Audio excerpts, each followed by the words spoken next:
20 বছর হাফ পাড়ায় চলে ডাক্তার ও শিক্ষার্থী ঠিক আমার কাছে পুরো ফিরাকে কতটা দুঃখের সাথে বললেন এক ড্রাইভারের কথা শুনে ভিতরটা আসলে নড়ে গেল। ড্রাইভার বলতে যে 20 বছর আমি একদল শিক্ষার্থী দিয়ে গাড়ি দিয়ে আসা যাওয়া করেছি, তাদেরকে বিনা পারিশ্রমিকে অনেক সময় নিয়েছি, কিন্তু কেউ ডাক্তার হয়েছে, ইঞ্জিনিয়ার হয়েছে, অফিসার হয়েছে, ব্যাচ ম্যাজিস্ট্রেট হয়েছে, তারা এই প্রতিষ্ঠিত হওয়ার পর আমাদেরকে অবহেলা অবজ্ঞার চোখে দেখেছে।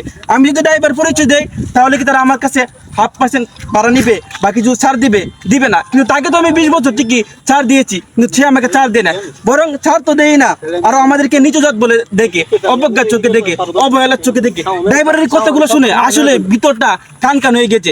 আমরা সাধারণ শ্রমিকদেরকে বা দুর্বল মানুষদেরকে, ড্রাইভারদেরকে যত মূল্যায়ন করি না।